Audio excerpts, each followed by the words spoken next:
wassalatu wassalamu ala asrafil anbiya'i wal mursalin wa ala alihi wa ashabihi rasulillahi ajma'in. Pertama dan terutama sekali, marilah kita ucapkan puji dan syukur atas kehadiran Allah yang telah melimpahkan rahmat dan karunia-Nya kepada kita semua sehingga kita dapat melakukan kegiatan pada siang hari ini. Salawat berserta salam tak lupanya kita hadiahkan buat arwah junjungan kita, yakninya Nabi besar Muhammad SAW, dengan mengucapkan Allahumma sholli ala Sayyidina Muhammad wa ala ali Sayyidina Muhammad. Sebelumnya, saya berterima kasih kepada kakak-kakak semua dan adik-adik di sini sudah menyempatkan waktunya untuk hadir pada kegiatan kita hari ini. Yang mana kegiatan hari ini adalah bimbingan kelompok. Sebelumnya dari kakak-kakak semua atau adik-adik semua udah pernah belum melakukan bimbingan kelompok ini? Belum pernah ya. Jadi ada yang tahu apa itu bimbingan kelompok? Tidak. Baik. Bimbingan kelompok itu adalah suatu layanan bimbingan konseling yang diberikan kepada konselor, yang mana kegiatan tersebut terdiri dari 8 orang sampai 15 orang. Yang mana kegiatan ini membahas tentang isu-isu yang sedang hangat diperbincangkan atau kejadian yang sedang viral saat ini. Di mana kegiatan ini dapat membantu kita untuk meningkatkan rasa percaya diri dan melatih kita untuk berbicara di depan orang ramai. Dan sebelum kita melakukan kegiatan ini, alangkah baiknya kita berdoa dulu. Berdoa mulai.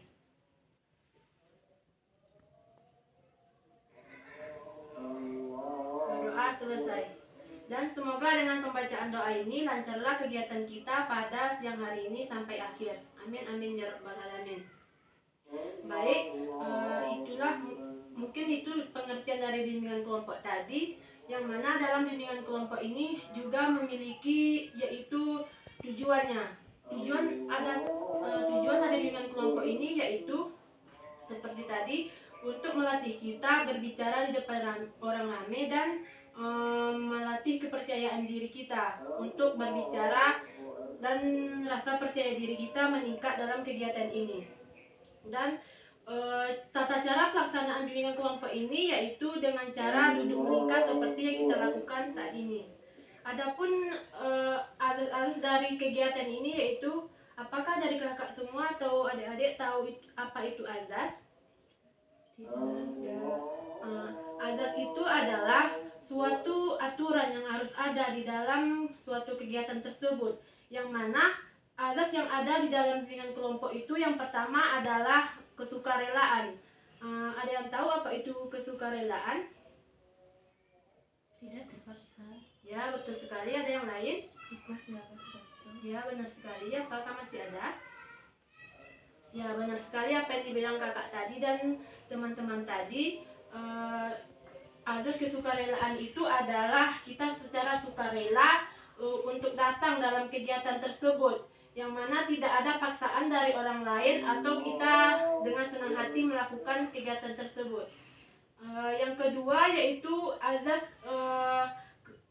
keterbukaan, yang dimana azas keterbukaan ini adalah semua anggota kelompok ini secara terbuka menyampaikan pendapatnya di dalam suatu kegiatan ini. Tidak ada yang ditutup-tutupi dan dengan senang hati membicarakan apa yang dirasa di dalam hatinya. Selanjutnya yaitu ada azas kerahasiaan, di mana azas ini seorang pemimpin atau semua kelompok dalam kegiatan ini merahasiakan apa yang dibicarakan dalam kegiatan ini. Jadi tidak perlu ada rasa takut untuk menyampaikan pesan atau kesan di dalam kegiatan ini, karena akan dijaga kerahasiaannya di dalam kegiatan ini. Yang keempat yaitu ada azas kenormatifan, yang mana azas kenormatifan ini adalah azas yang harus dilakukan dalam sebuah kegiatan atau norma atau aturan yang harus kita lakukan dalam kegiatan ini. Dan itulah azasnya. Selanjutnya, sebelum kita melanjutkan ke materi selanjutnya, alangkah baiknya kita saling perkenalan dulu, supaya kita saling mengetahui satu sama lain antara pemimpin kelompok dan anggotanya. Dan untuk perkenalan ini kita laksanakan dengan cara rangkai nama, yaitu misalnya dimulai dari sini. Misalnya namanya siapa, Dek? misal namanya Fitri, terus dilanjutkan dengan adik ini, kan disebutkan namanya nanti, terus adik ini juga menyebutkan dari sini dulu sebutkan nama, terus asal tempat tinggalnya, terus dilanjut ini dari adik ini menjelaskan juga, menyebutkan juga nama adik ini, misalnya Fitri, dan lanjut di sini namanya siapa dek? Safila. Safila menyebut namanya Fitri, tempat tinggal di mana dek? Damasraya. Terus Pipi juga bilang Fitri Damasraya, lanjut Pipi dari kampungnya situ, paham? Sebaiknya kita mulai dari mana? Dari saya. Dari Fitri. Oke, jadi berlanjut ke Pipi ya kak? Ya, kita mulai dari Fitri. Fitri Nurinati Damasraya. Ya, lanjut. Namanya Ya. Namanya Fitri Nurinati dari Damasraya. Ya. Nama saya Safila Sakinah dari 50 kata. Ya, lanjut. Dari sini. Dari sini. Sebutkan nama adik ini kak, terus lanjut terus kakak. Tanya lagi kak. Fitri kan. Fitri dari Damasraya. Ya. Sakinah dari 50 kota. Saya dari Rami dari Balimbing. Lanjut kak. Fitri dari Damasraya. Sakinah dari 50 kota. Rahmi si Rahmi dari Balimbing. Rahmi dari Batu Sangkar. Wiranda dari Pasaman Barat. Fitri dari Damasraya. Safila. Safila dari 50 kota. Rahmi Suci dari Batu Sangkar. Wiranda dari Pasaman. Suma dari Alahan Panjang.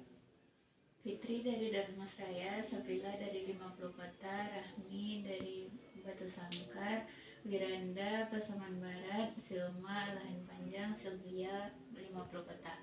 Oke, terima kasih semuanya. Sudah pada tahu kan nama adik-adik dari kakak-kakaknya? Sudah. Oke, kita lanjut tadi. Kita baru sampai di azas dalam bimbingan kelompok tersebut. Yang mana siapa yang bisa mengulangi apa saja azas yang ada dalam bimbingan kelompok tadi? Ada ya? Oke, yang pertama tadi ada azas kesukarelaan, yang kedua azas keterbukaan, yang ketiga azas kerahasiaan, yang keempat azas kenormatifan.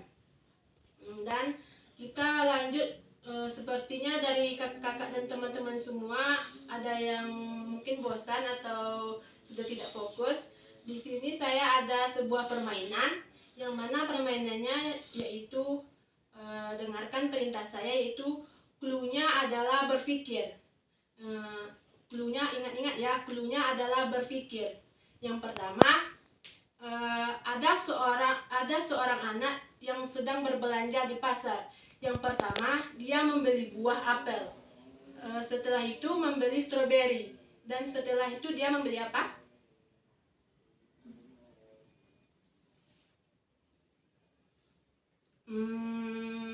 Membeli anggur.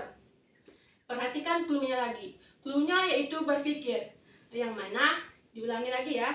Yang pertama, ada seorang anak dia berbelanja ke pasar, yaitu dia membeli buah. Yang pertama dia membeli stroberi. Selanjutnya dia membeli pisang. Selanjutnya dia membeli apa? Cluenya berpikir. Apel. Salah? Anggur. Salah? Cluenya berpikir. Jeruk. Salah. Ingat, cluenya adalah berpikir. Salah. Dia membeli salah. Ingat, cluenya tadi berpikir. Ada yang paham? Kita ulang sekali lagi ya. Yang pertama, anak tersebut membeli buah kelengkeng. Selanjutnya dia membeli buah pepaya. Selanjutnya dia membeli apa? Pir. Betul. Paham ya? Berarti coba ingat-ingat lagi. Cluenya adalah berpikir. Mbak Tira tadi sudah benar. Dia sudah paham. Apakah dari teman-teman atau kakak semua ada yang paham? Mau lanjut? Boleh. Boleh. Oke. Selanjutnya kita lanjut ya. Ada seorang anak pergi ke pasar yang tadi, di mana dia membeli pisang, dia membeli anggur, dia membeli semangka. Selanjutnya dia membeli apa? Kelengkeng. Betul. Ada yang paham? Ayo, siapa yang bisa? Cluenya tadi adalah berpikir. Bisa? Kita lanjut sekali lagi ya, yang terakhir. Oke. Yang pertama, adik tersebut membeli kelengkeng. Setelah itu dia membeli anggur. Setelah itu dia membeli apa? Salah. Paham. Berarti cuma Fitri yang paham ya, kakak semua. Oke. Mau lanjut atau udahan aja? Udah nggak? Udah. Oke. Sekarang kita lanjut ya. Udah pada semangat semua atau udah fokus? Udah. Nah, kita lanjut ya. Oke. Di dalam bimbingan kelompok ini yaitu ada tahap pelaksanaan. Yang mana tahap pelaksanaan ini yaitu kita membahas topik-topik yang sedang diperbincangkan atau sedang hangat saat ini. Yang mana topik ini terbagi dua. Yang pertama yaitu topik tugas dan topik bebas. Yang mana topik tugas ini adalah topik yang berasal dari pemimpin kelompok atau dari saya. Dan yang kedua yaitu ada topik bebas. Topik bebas itu topik yang diangkat dari kakak-kakak dan adik-adik semua. Apakah dari kakak-kakak semua ada ide atau ada apa saja isu atau yang lagi viral-viralnya sekarang? Bencana alam. Ya, bencana alam. Ada yang lain, Kak? Dek? Gunung Merapi meletus. Nah, ya benar. Itu contohnya topik tugas, yaitu topik yang berasal dari anggota kelompok. Yang topik tugas, jadi topik bebas yaitu. Jadi topik tugas di sini topik yang berasal dari saya. Menurut kakak semua, kita mau mengangkat topik tugas atau topik bebas? Topik bebas. Tugas. Nah, oke, di sini kita akan membahas topik tugas, yaitu topik yang berasal dari saya. Dan topik yang mau saya angkat di sini adalah contohnya bunuh diri, di mana bunuh diri pada saat ini atau pada belakangan ini itu sangat marak terjadi pada mahasiswa atau remaja. Apakah itu benar kan? Benar. Ya. Bunuh diri ini sering terjadi pada mahasiswa, yang mana mahasiswa ini sudah tidak mampu lagi untuk berpikir apa yang harus dilakukan terhadap masalah yang dihadapi tersebut. Itulah yang menyebabkan mahasiswa ini melakukan bunuh diri. Apakah ada tahu apa penyebab yang lain dari bunuh diri tersebut? Gara-gara putus cinta. Ya, benar sekali, putus cinta. Itu benar. Ada yang lain? Penyebab dari orang bunuh diri. Oh, sebelumnya pengertian bunuh diri itu dulu. Ada yang tahu apa itu pengertiannya? Bunuh diri itu? Tidak ada? Bunuh diri itu yaitu mengakhiri hidupnya yang dimana ia tidak mampu lagi untuk berpikir secara positif dan tidak bisa mengatasi masalah yang dihadapinya. Makanya dia melakukan bunuh diri. Dan yang penyebabnya tadi, apakah ada penyebab yang lain menurut kakak-kakak dan teman-teman semua? Gara-gara tekanan dari keluarga. Benar, tekanan dari keluarga. Ada yang lain? Iman yang lemah. Ya, betul sekali, iman seseorang itu yang lemah. Jadi itulah pengertian dari bunuh diri tadi, dan penyebabnya sudah disebutkan oleh kakak-kakak dan adik-adik semua. Selanjutnya yaitu apa sih yang harus kita lakukan untuk mengatasi perbuatan bunuh diri tersebut? Yang pertama, untuk kita dulu, apa yang harus kita lakukan untuk menghindari bunuh diri tersebut? Ada yang tahu? Memperkuat keimanan. Ya, benar, memperkuat keimanan. Selanjutnya? Selalu berpikir positif. Ya, benar sekali. Ada yang lain? Itu aja. Oke, benar sekali yang dibilang adik tadi, yaitu yang pertama kita harus meningkatkan keimanan kepada Allah Subhanahu wa taala dan mendekatkan diri kepada Allah, dan juga apa tadi? Berpikir positif terhadap masalah yang kita hadapi. Jangan sedikit-dikit tidak bisa mengatasi masalah lalu kita bunuh diri. Itu sangat tidak baik untuk kita. Karena apa? Karena itu sudah kita juga mengetahui itu adalah hal yang sangat dilarang dalam agama kita, agama Islam, yaitu perbuatan bunuh diri tersebut. Setelah mengetahui itu, apakah kita bisa mengambil hikmah dari perbuatan orang tersebut, yang mana kita mengetahui di situ apa sih dampak dari kita melakukan bunuh diri itu. Misalnya kita keluarga kita merasa kehilangan, dan itu sudah pastikan keluarga kita kehilangan, bisa jadi anak tercintanya, yaitu bisa jadi keluarga atau orang tuanya itu depresi karena anaknya meninggal tersebut. Jadi kita harus memikirkan apa yang akan terjadi kalau perbuatan itu kita lakukan, atau bunuh diri tersebut kita lakukan. Harus berpikir ke depannya apa yang akan terjadi, dan itu perbuatan yang sangat dilarang oleh agama kita. Dan selanjutnya yaitu apakah dari kakak-kakak dan teman-teman semua paham yang disampaikan tersebut? Oke, ada yang bisa mengulang apa itu bunuh diri dan bagaimana, apa saja penyebab dan bagaimana cara mengatasi bunuh diri tersebut? Ada yang bisa mengulang? Ayo Kak. Bunuh diri itu mengakhiri hidup dengan secara paksa karena tidak mampu untuk memanage masalah yang dihadapinya.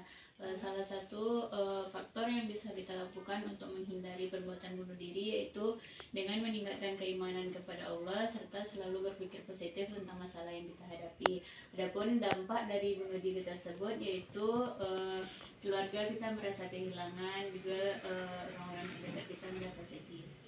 Ya, benar sekali apa yang dibilang kakak tadi. Apakah ada dari kakak-kakak dan teman-teman lain untuk pendapatnya? Tidak ada? Oke. Itulah dari yang disampaikan kakak tadi. Sudah pengertiannya ada, faktor penyebabnya juga ada, dan solusi yang diberikan juga ada. Jadi itulah yang harus kita lakukan dalam kehidupan kita sehari-hari untuk memikirkan masa depan kita.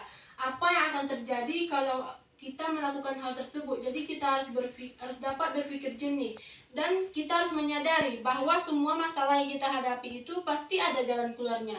Apa benar itu? Benar kan? Ya, setiap masalah itu pasti ada jalan keluarnya. Jadi jangan ambil jalan kita untuk sedikit-sedikit bunuh diri. Alah, udahlah, nggak ada lagi cara lain, mendingan kita bunuh diri sehingga masalah kita selesai. Bahkan dengan itu malahan masalah kita tambah besar, yaitu selain kita berdosa dan pastinya masuk neraka kan kalau bunuh diri tersebut, dan juga keluarga kita mendapatkan hal yang sangat tidak diinginkan. Dan seperti yang disebutkan tadi, bisa jadi orang tua kita depresi atas kehilangan orang yang disayangnya. Dan itulah kegiatan kita hari ini. Mungkin adakah pesan dan kesan dari kakak-kakak dan teman-teman semua dalam kegiatan kita hari ini? Apakah ada kesan dan pesannya? Boleh itu pesan untuk saya dan pesan untuk teman-teman semua. Sebelumnya saya pertegaskan di sini, dalam bimbingan kelompok ini sudah disebutkan tadi tujuannya yaitu untuk melatih kita supaya kita percaya diri dalam berbicara. Dan di sini di dalam bimbingan kelompok ini semua anggota kelompok dituntut untuk aktif, di mana aktif menyampaikan pendapatnya, saran atau yang lain-lainnya. Itu sangat dibutuhkan dalam sebuah kegiatan bimbingan kelompok ini. Selain itu, apakah ada dari kakak-kakak dan adik semua kesan dan pesan terhadap dari kegiatan kita hari ini? Baik untuk saya, apakah ada saran sebaiknya saya harus begini sebagai pemimpin kelompok? Ada pesan dan sarannya? Ada Kak? Oke. Apakah bisa mengulang? Apakah kakak dan adik semua bisa mengulang apa yang kita bahas hari ini? Mulai dari pengertian, tujuan, bentuk kegiatan, dan topik yang kita bahas hari ini. menyimpulkan dari keseluruhan kegiatan hari ini. Apakah ada? Oke, baik, saya aja yang menyimpulkannya. Yang pertama itu pengertian bimbingan kelompok tadi, yang mana kegiatan bimbingan kelompok ini adalah suatu layanan bimbingan konseling yang dilakukan secara berkelompok yang terdiri dari 8 sampai 15 orang, yang di dalamnya terdapat pemimpin kelompok atau PK, yaitu saya, dan anggota kelompok, kakak-kakak dan teman-teman semua. Yang kedua yaitu ada tujuannya. Tujuannya di sini adalah untuk melatih kita, melatih kepercayaan diri dan menyampaikan pendapat kita kepada orang lain. Yang ketiga itu ada azasnya. Yang pertama azasnya, azas kesukarelaan, azas keterbukaan, azas kerahasiaan, dan azas kenormatifan. Setelah itu kita sudah membahas topik tadi, yang mana topiknya yaitu topik tugas yang berasal dari saya, yang kita mengangkat topik yaitu tentang bunuh diri. Dan sudah membahas juga apa penyebabnya, apa faktornya, dan juga solusi dari supaya kita tidak melakukan bunuh diri tersebut. Jadi itulah rangkaian kegiatan kita hari ini. Yang selanjutnya yaitu tahap penutupan, di mana di sini saya mengucapkan terima kasih kepada kakak-kakak dan adik-adik semua sudah mau menyempatkan dan meluangkan waktunya tadi. Apabila ada kesalahan dari saya mohon maaf kepada kakak-kakak dan adik-adik semuanya. Terlebih dan kurangnya saya mohon maaf. Dan saya akhiri dengan Assalamualaikum warahmatullahi wabarakatuh. Waalaikumsalam warahmatullahi wabarakatuh.